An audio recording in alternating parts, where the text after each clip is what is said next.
मैं अपनी पत्रकार वार्ता जो है इस बात से और इस उम्मीद से शुरू करूंगी कि इस देश में पत्रकारिता का झंडा बुलंद रहेगा। आप ही की तरह करीब 20 साल पत्रकारिता की, और जब कल मुजफ्फरपुर से यह खबर आई कि प्रधानमंत्री मोदी की रैली के पहले 6 पत्रकारों को जबरन नजरबंद किया गया, 3 उसमें से भूमिगत हो गए थे और 3 को फिर भी रात 1 बजे से अगली रात 1 बजे तक नजरबंद मजबूरन किया गया, तो यह सवाल जरूर उठता है कि मोदी जी क्यों घबराते हैं। वो आप जैसे पत्रकारों से जो सवाल पूछते हैं, जो असलियत दिखाते हैं, जो सच जनता तक ले जाते हैं, उनसे क्यों घबराते हैं। मोदी जी इंटरव्यू करते हैं, उन लोगों के साथ इंटरव्यू करते हैं जो उनसे पूछते हैं आप थकते क्यों नहीं है, कोई टॉनिक पीते हैं क्या। उनके साथ इंटरव्यू करते हैं जो उनसे कहते हैं आप आम चूस कर खाते हैं या काट कर खाते हैं। मोदी जी उनके साथ इंटरव्यू करते हैं जो बड़े बड़े मुद्दों को छोड़कर उनसे सबसे बड़ा मुद्दा पूछते हैं, आप अपनी पॉकेट में बटुआ रखते हैं क्या। तो उनको आपसे क्यों दिक्कत थी, क्यों आपके साथियों को नजरबंद किया गया। इसीलिए ना कि आप जमीनी हकीकत दिखा रहे हैं, आप सरकार की विफलता दिखा रहे हैं, आप सरकार की सच्चाई लोगों तक पहुंचा रहे हैं। क्या आशंका थी प्रशासन को कि चीनी मिल के जो मजदूर हैं वो प्रदर्शन करने वाले थे शायद, और आप अगर वो खबर दिखा देते तो कोट अनकोट वातावरण बदल जाता। लोकतंत्र में मीडिया को चौथा स्तंभ ऐसे ही नहीं कहा गया है। मीडिया का काम है, जिसके हाथ में सत्ता है, संसाधन है, पावर है, रिसोर्सेज हैं, उससे सवाल पूछने का, उसको कटघरे में खड़ा करने का, उसको जवाबदेह बनाने का। मीडिया का काम है जनता की आवाज को, उनकी तकलीफों को, उनके दर्द को साझा करने का, जिससे सत्ता में बैठे हुक्मरान उसका इलाज ढूंढ सके। मीडिया का काम चरण वंदन नहीं है। मीडिया का काम बिल्कुल विपक्ष से सवाल पूछना है, लेकिन मीडिया का उतना ही काम सत्ता को आईना दिखाना और जवाबदेह बनाना भी है। तो मुझे इस बात का दुख है, और मैं इस मंच से कांग्रेस के हर नेता, अपने शीर्ष नेतृत्व, अपने अध्यक्ष, अपने नेता प्रतिपक्ष राहुल जी के माध्यम से आपसे ये कहना चाहती हूं, कांग्रेस पार्टी सदैव निर्भीक पत्रकारों के साथ खड़ी रहेगी, सदैव निर्भीक पत्रकारिता का समर्थन करेगी। हम आपके सवाल पूछने के अधिकार को और बुलंद करना चाहेंगे, और हमारा यह मानना है कि आपके सवाल पूछने का अधिकार लोकतंत्र की आस्था को जीवित रखता है। आपका सवाल पूछना लोकतंत्र को और सत्ता में बैठे लोगों को जवाबदेह बनाता है। आपका सवाल पूछना लोकतंत्र को मजबूत करता है, वरना चरण वंदन तो बीजेपी के अंधभक्त भी करते हैं। और यह साफ तौर पर कुछ सवाल खड़े करता है। सवाल इस बात का है मोदी जी किस बात से डरते हैं, क्या कांड किए घूम रहे हैं वो। सवाल इस बात का है कि क्या लोकतंत्र में सवाल नहीं पूछे जाएंगे। अब प्रशासन डिसाइड करेगा कि मीडिया कहां पर दिखेगा या कहां पर नहीं दिखेगा, या मीडिया क्या दिखाएगा या क्या नहीं दिखाएगा।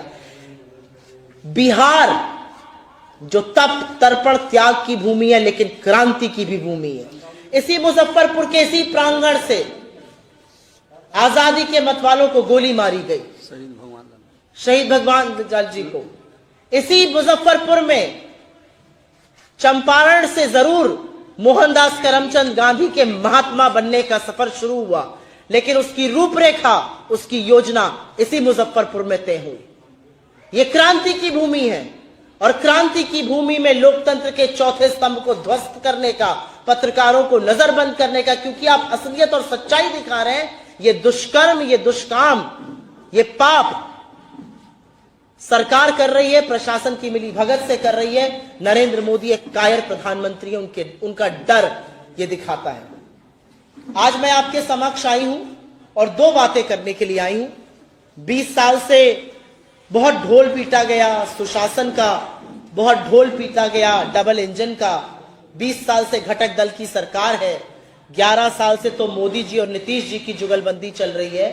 आज मैं आपके समक्ष आई हूं उस 20 साल का थोड़ा सा पर्दाफाश करने के लिए, और कांग्रेस की क्या रूपरेखा है, हमारी क्या योजना है। इसका बैटरी थोड़ी धीमी हो रही है। हमारी क्या योजना है उसको आपके साथ साझा करने के लिए। तो पहले 20 साल की बात करते हैं। बहुत बातें सुनी, सुशासन काल, 20 साल बेमिसाल। ये 20 साल असल में विनाश का काल साबित हुए हैं बिहार के लिए। ये जो डबल इंजन की सरकार है, इसने कल अपना घोषणा पत्र लागू किया और इनकी कलई तब खुल गई जब घोषणा पत्र 6 सेकंड के अंदर प्रेस वार्ता खत्म हो गई। इतिहास की सबसे छोटी प्रेस वार्ता, जहां पर अमित शाह, जेपी नड्डा, नीतीश जी सब आए, हाथ बांध करके ऊपर किया गया। 6 सेकंड में प्रेस वार्ता खत्म और घेर कर मुख्यमंत्री को ले जाया गया। क्यों 6 सेकंड में प्रेस वार्ता खत्म की गई? कि कोई सवाल ना पूछ लिए जाए, कोई जवाब ना मांगा जाए, कोई जवाबदेही ना तय हो। जनता जो हिसाब मांगना चाहती है, कहीं उस पर कुछ बात ना होने लगे। और 20 साल बाद घोषणा पत्र क्या होता है? 20 साल बाद तो आपको अपना रिपोर्ट कार्ड लेकर आना है, लेकिन रिपोर्ट कार्ड नीलबटा सन्नाटा है। रिपोर्ट कार्ड फेलियर से भरा हुआ है, तो कैसे लाएंगे भला? क्या है रिपोर्ट कार्ड बिहार का? बिहार जो कभी ज्ञान की, अध्यात्म, तप, तर्पण, त्याग की भूमि होता था, उस बिहार में अराजकता, अपराध बेधड़क है।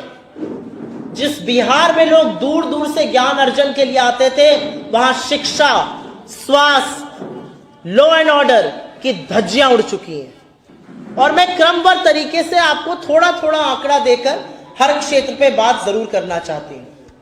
ये वही बिहार है जहां पर सुशासन के नाम पे 6 महीने में 9 कारोबारियों की हत्या होती है, जहां पर 17 साल में 53,150 निर्मम हत्याएं हुई हैं, जहां पे 953 अपराध दिन के होते हैं, 18 बच्चों का रेप हफ्ते में होता है। ये वही बिहार है जहां पर चुनाव के दौरान मोकामा में रक्त रंजन होता है, उसी दिन सिवान में एक एएसआई की हत्या होती है। ये वही बिहार है जहां पे सुशासन के नाम पर पॉकेट में तमंचा और पिस्टल रखकर सीसीटीवी पर लोग बेधड़क अस्पताल में घुसते हैं, गोलियां मारकर हत्या करके चले जाते हैं। राजधानी में अस्पताल के अंदर घुसते हैं, मैनेजर की हत्या करके निकल जाते हैं। ये रक्त रंजन बिहार को बनाने का काम नीतीश और नरेंद्र मोदी ने मिली भगत करके किया है। ये वही बिहार है जो ज्ञान के लिए जाना जाता है। यहां पर 16,000 से ज्यादा स्कूल ऐसे हैं जहां पर बिजली नहीं है, 73,000 से ज्यादा स्कूल ऐसे हैं जहां पर कंप्यूटर नहीं है। कैसे बढ़ेगा बिहार का बच्चा आगे? कैसे कंपीट करेगा वो? जब परीक्षा का समय आता है तो पेपर लीक होता है, एक के बाद एक पेपर लीक बिहार में होता है। और ये मैं दावे के साथ कह सकती हूँ, पूर्वांचल उत्तर प्रदेश की रहने वाली हूं, हमारे यहां माँ बाप रात की एक रोटी कम खाते हैं कि बाबू पढ़कर कुछ बन जाए, लेकिन जब नौकरी का टाइम आता है तो पेपर लीक हो जाता है। जब लोग अपने हक की मांग करते हैं युवा, तो उन पर ठिठुरती हुई ठंड में बिहार की सरकार लाठियां बरसवाती है, पानी की बौछारें चढ़वाती है। ये वही बिहार है जहां पर स्वास्थ्य के नाम पर लोगों के साथ मजाक किया जा रहा है। 57% अस्पतालों की कमी, और जो अस्पताल सरकारी खड़े हैं वो जर्जर हैं। ये अलग बात है कि दरभंगा का एम्स लोग अभी भी दूरबीन लेकर ढूंढ रहे हैं। ये वही बिहार है जहां पर नीति आयोग, जो जिसके अध्यक्ष खुद प्रधानमंत्री महोदय हैं, उस नीति आयोग का कहना है बिहार देश के सारे राज्यों में सबसे गरीब राज्य है। उसी नीति आयोग का कहना है कि बिहार में औसत व्यक्ति की आय देश में सबसे नीचे स्तर पर है। उसी नीति आयोग का कहना है कि बिहार में औसत व्यक्ति की आय झारखंड की आधी और ओडिशा की 1/3 है। कैसे ऐसा हो गया? ये बिहार जो चीनी की कटोरी जाना जाता था, जो पूरे देश में 27% चीनी का कंट्रीब्यूशन करता था, अब मात्र 2% कर रहा है। कब आएंगे प्रधानमंत्री जी यहां की बनी चीनी से चाय पीने? यही कहा था ना पिछले चुनाव में। इस बिहार को बड़ी बड़ी बातें करके 1.25 लाख करोड़ का पैकेज देने की बात थी। कहां है वो पैकेज? 70,000 करोड़ तो बिहार में ऐसे खर्चा हो गए जिसका कोई लेखा जोखा ही नहीं है। ये हम नहीं कह रहे हैं, ये सीएजी कह रहा है। 70,000 करोड़ रुपए कहां गए ये किसी को पता नहीं है। असलियत यह है कि निवेश के नाम पर गृह मंत्री अमित शाह आके कहते हैं बिहार में इंडस्ट्री नहीं लग सकती क्योंकि बिहार में जमीन नहीं है। शर्म नहीं आती आपको ये कहते हुए? हमारे बच्चों को पलायन करना पड़ रहा है और उसी बिहार में आप 1000 एकड़ की जमीन 1 रुपए पर, मात्र 1 रुपए पर मोदी मित्र अडानी को देते हैं। 10 लाख से ज्यादा आम के पेड़ कटवाते हैं। किस मुंह से आप 20 साल की बात करते हैं? क्या 20 साल में पलायन थम गया? 3 करोड़ 45 लाख लोग आज भी बिहार के रजिस्टर्ड मजदूर हैं। जब दिवाली आती है, होली आती है, महापर्व छठ का आता है, तो जो ट्रेनें बिहार के लिए आती हैं उसमें गाजर मूली की तरह, भेड़ बकरी की तरह हमारे लड़के, हमारे बच्चे भरकर आते हैं। यह बिहार का आपने हाल करके रखा है 20 सालों में। असलियत यह है कि बड़ी बड़ी बात करने के बजाय बिहार की अगर असलियत की बात करिए तो ना निवेश हो रहा है बिहार में, ना नौकरियां बन रही हैं। लोगों को पलायन करना पड़ रहा है, बच्चों के भविष्य पर संकट है, अपराध का लगातार चल रहा है, लेकिन रेट कार्ड बड़ा है। बिहार में बीए का रेट कार्ड है 70,000 से 1 लाख, नर्सिंग का 3.5 से 4 लाख, पैरामेडिकल का 25,000, टेक्नीशियन का 30,000, बी फार्मा का 3.5 लाख, बीएड का 1.5 से 2 लाख, और तो और पेपर लीक का भी रेट कार्ड है। कौन जवाब देगा इन बातों का? कौन जवाब देगा जो अनिश्चितता बच्चों के भविष्य पर बनी हुई है? एक से एक पेपर लीक होते हैं। नीट पीजी परीक्षाओं का रेट लिस्ट 70 से 80 लाख, नीट यूजी का रेट लिस्ट 30 से 40 लाख, बैंक पीओ 20 लाख में, एसएससी 20 लाख में, पुलिस एसआई 25 लाख में, पुलिस सिपाही 15 लाख में, पटवारी 15 लाख में, टेट और रीट भी 10-10 लाख में। कहां से लाएगा गरीब आदमी? कहां से लाएगा गरीब बनाई अपने बच्चे को पढ़ाना, उसको नौकरी दिलवाना, अपना पेट काट कर? यह भी करके देख लिया। जब बच्चे मेहनत करते हैं, पढ़ लिख कर इम्तिहान देते हैं, तो आपके पेपर माफिया उन पेपरों को लीक करते हैं। और इसलिए जरूरी है कि बिहार में क्या होना चाहिए। बड़ी बड़ी बातें हो रही हैं, लेकिन असलियत यह है कि बिहार में एक नई सोच, एक नए स्वरूप, एक नई योजना की जरूरत है।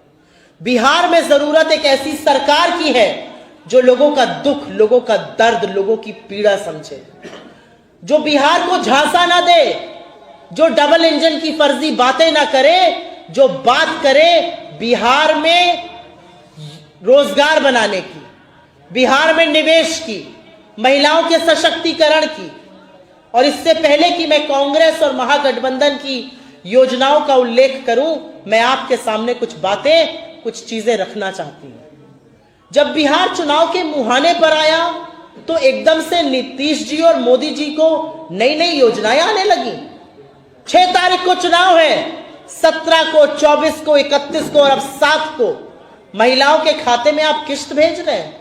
आपको क्या लगता है बिहार की महिला इतनी मूर्ख है? बिहार की महिला सब समझती है। वो जानती है आप उसके वोट को खरीदने का इंतजाम कर रहे हैं, वो ये पैसा भी रखेगी और आपको वोट भी नहीं देगी। तमाम प्रबुद्ध पत्रकार आपके जैसे जहां कैमरा लेकर जा रहे हैं, वहां पर महिलाएं खुलकर स्वच्छंद रूप से बोल रही हैं। अगर यही करना था तो 20 साल में क्यों नहीं किया? चुनाव के 1 महीने पहले ये जुमला क्यों कर रहे हैं? 10,000 में कौन सा रोजगार बनता है? क्या ये महिलाएं ये नहीं समझती कि मध्य प्रदेश में आप लाडली बहिना का 1,500 3,000 करने वाले थे, आपने नहीं किया? क्या ये महिलाएं ये नहीं समझती कि आपने दिल्ली में वादा किया था महिलाओं को पैसे देने का, आपने नहीं दिया? क्या ये महिलाएं नहीं समझती कि महाराष्ट्र की लाडकी बहना का पैसा बढ़ाना तो दूर, आपने 25 लाख महिलाओं को उस योजना के बाहर कर दिया? ये महिलाएं सब समझती हैं। इसीलिए मैंने कहा बिहार क्रांति और ज्ञान की भूमि है। यह आपको सबक सिखाएगा। आपने बिहार को मूर्ख बनाने का, बिहार को छलने का और बिहार को रिश्वत देने का जो दुस्साहस और जो पाप किया है, उसका हिसाब बिहार आपसे लेगा। और अब मैं आपसे साझा करना चाहती हूं महागठबंधन की क्या योजनाएं हैं और उसके पीछे क्या सोच है। हमारी बड़ी योजना है कि हम हर परिवार में एक सरकारी नौकरी दें। और क्यों हम सरकारी नौकरी की बात कर रहे हैं? क्योंकि प्राइवेट नौकरी आज है, कल रहे ना रहे इसका नहीं पता है। क्या सरकार दे सकती है सरकारी नौकरी? बिल्कुल दे सकती है। लाखों पद खाली पड़े हुए हैं। क्यों खाली पड़े हैं? और असलियत यह है कि पिछड़े, अति पिछड़े, दलितों, आदिवासियों के साथ यह सबसे बड़ा उपहास है अगर सरकारी पद खाली पड़े हैं, क्योंकि यह सरकार रिजर्वेशन के खिलाफ है। यह दलितों, शोषितों, वंचितों, आदिवासियों, पिछड़ों के हक को मारती है जब यह पद खाली रखती है। इसलिए हमारा मानना है कि बिहार में हर परिवार में एक सरकारी नौकरी बिल्कुल दी जा सकती है। हमारी सरकार राजस्थान में थी, हम 500 रुपए में गैस सिलेंडर देते थे। और यह सस्ता सिलेंडर जो है, यह सिर्फ एक योजना नहीं है। यह सस्ता सिलेंडर जो थोड़ी बहुत बचत होती है, वो महिला के हाथ में पैसा आता है, उसका इस्तेमाल महिला अपने घर में स्वास्थ्य और शिक्षा का स्तर बढ़ा के करती है। और वही हम यहां पर करेंगे। माई बहिना योजना के अंतर्गत हम 2500 रुपए खाते में सरकार बनते ही डालेंगे। यह पहला डिसीजन होगा हमारी सरकार की कैबिनेट का। यह हमने तेलंगाना में, यह हमने कर्नाटका में किया है और इसका नतीजा वहां पर सामने है।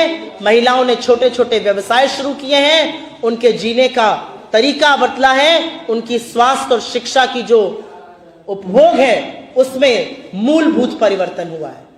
हम बस सेवा महिलाओं के लिए मुफ्त करेंगे। इसकी हमने शक्ति योजना कर्नाटका में लागू करी थी। महिलाओं को कम से कम नहीं तो 2,500 से 3,000 की बचत होती है, जो अपने परिवार की बढ़ोतरी के लिए वो लगाती है। हम 200 यूनिट बिजली मुफ्त करेंगे, क्योंकि कहीं ना कहीं ये पारिवारिक बचत में कंट्रीब्यूट करेगा और जरूरी है करना, क्योंकि इतनी महंगाई और बेरोजगारी में परिवार की बचत होनी जरूरी है। हम वृद्धजनों को 1500 की पेंशन देंगे। हम दिव्यांगों के लिए 3000 की पेंशन की बात कर रहे हैं। हम जीविका दीदियों के लिए 30,000 की सैलरी की बात कर रहे हैं। पत्रकारों को रहने के लिए हॉस्टल और मुफ्त इलाज देंगे, क्योंकि मैं ये जानती हूं कि तमाम एसेंशियल सर्विसेज, जब कोरोना काल आया तो मैं ये जानती हूं कि आशा, आंगनवाड़ी, मेडिकल लोगों के साथ अगर कोई उस त्रासदी में भी काम कर रहा था तो वो आप कर रहे थे। आपको अगर कुछ हो जाता है तो आपके परिवार पर विपदा आ जाती है। इसलिए हमारा मानना है कि आपके इलाज की उचित व्यवस्था होनी चाहिए। वकीलों के लिए 10 लाख जीवन बीमा और 15 लाख स्वास्थ्य बीमा की हम बात कर रहे हैं, और ऐसी तमाम योजनाएं हैं। ये सुनने में हर वर्ग के लिए योजना है, क्योंकि कहीं ना कहीं आज देश दोहरा दंश झेल रहा है। वो दंश है बेरोजगारी का और वो मार है महंगाई की। और उस बीच में अगर आपके हाथ में कुछ पैसा आ सकता है, अगर आपकी बचत हो सकती है, अगर आपके जीने का मूल आधार बदल सकता है, वही हम करना चाहते हैं। और अंत में मैं ये जरूर कहूंगी कि बिहार चुनाव के जस्ट पहले जिस तरह से वोट चोरी की योजना बनाई गई, वो इसलिए बनाई गई जिससे बिहार के लोग अपने वोट के अधिकार से वंचित हों। लेकिन ऐसा होएगा नहीं, क्योंकि बिहार की जनता जागरूक है, वो लोकतंत्र में यकीन रखती है और वो ये जानती है कि अगर वोट के अधिकार के साथ खिलवाड़ हुआ तो कल को आपकी नागरिकता पर, कल को आपकी पुरखों की जमीन जायदाद पर, कल को आपको डिटेंशन कैंप में भी भेजा जा सकता है।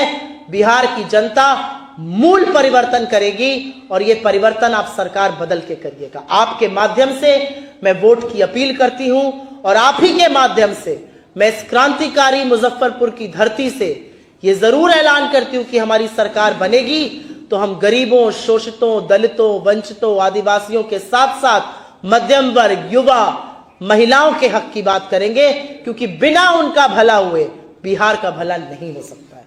बहुत बहुत धन्यवाद। आपके सवालों का जरूर स्वागत है।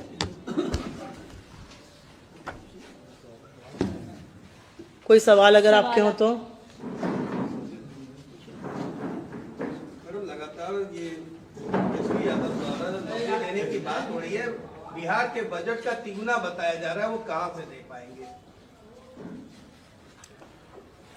अब दुर्भाग्यवश कह लीजिए या सौभाग्यवश कह लीजिए, मैंने करीब 20 साल खालिस इकोनॉमिक और फाइनेंस की पत्रकारिता की है।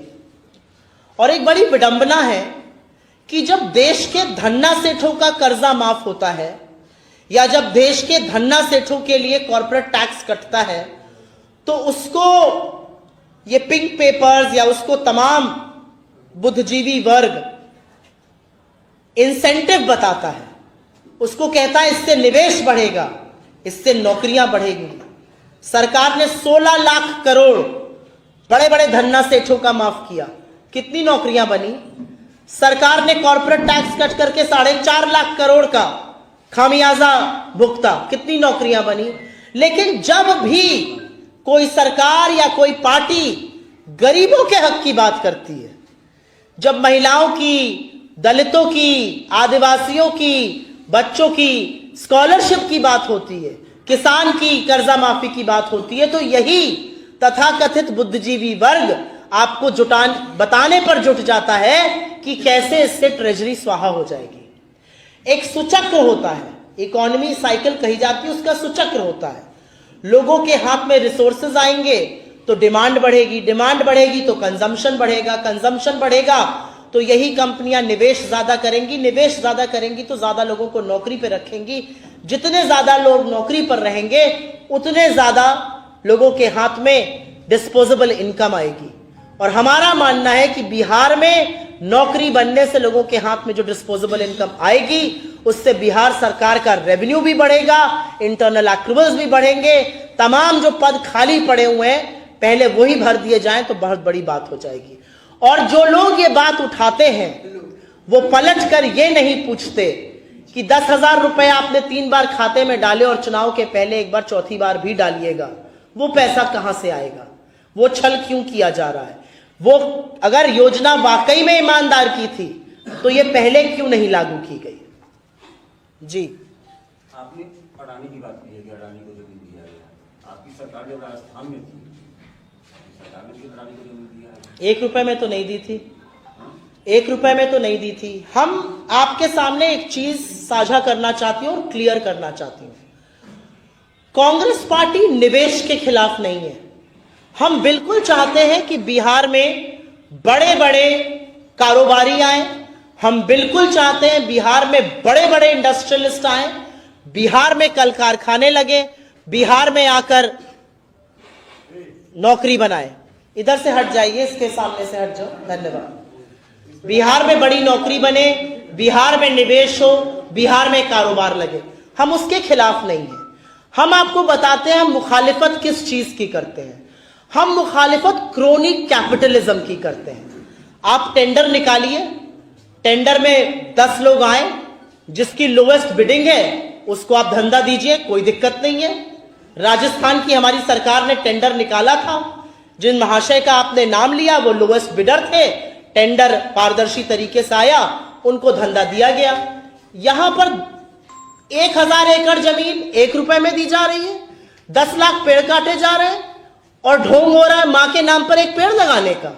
तो सवाल नहीं पूछा जाएगा मोदी जी से, सवाल नहीं पूछा जाएगा अमित शाह जी से कि किस मुंह से आप पटना में बैठकर बतियाते हुए कहते हैं कि बिहार में इंडस्ट्री नहीं लग सकती क्योंकि जमीन नहीं है। बिहार में 20 साल में इंडस्ट्री इसलिए नहीं लगी क्योंकि आपने बिहार में इंडस्ट्री लगाने की कोई योजना नहीं बनाई। आज भी जब आपसे जवाब मांगा जा रहा है तो आप 15 साल और 10 साल गिना रहे हैं। 20 साल से सरकार में आप हैं, जवाब आपको अपने शासनकाल का देना पड़ेगा। 20 वर्षों की चर्चा क्यों कर रहे, 35 वर्षों की क्यों नहीं? क्योंकि 20 साल से नीतीश जी सरकार चला रहे हैं। मीडिया ने भी उनको सुशासन बाबू का बहुत तगमा दिया है, बड़ी बड़ी बातें होती हैं, डबल इंजन कहा जाता है। 11 साल से तो मोदी नीतीश जी की ही जुगलबंदी चल रही है। तो झुंझुना जो बजाया जा रहा है 20 साल से, जो डफली बजाई जा रही है, जब वो डफली ढोल की कलई खुल रही है तो 20 साल की ही बात होगी ना। चुनाव जब 20 साल से जो सत्ता में काबिज हैं, हमारे उनके बराबर है तो किसकी बात होगी? 20 साल की बात होगी, वही बात हम कर रहे हैं। जो समस्याएं आप बता रहे हो तो 35 वर्षों से नहीं, अब ऐसे तो आप बोल दीजिए कि समस्याएं तो आतंककाल से हैं। सवाल किससे पूछा जाएगा?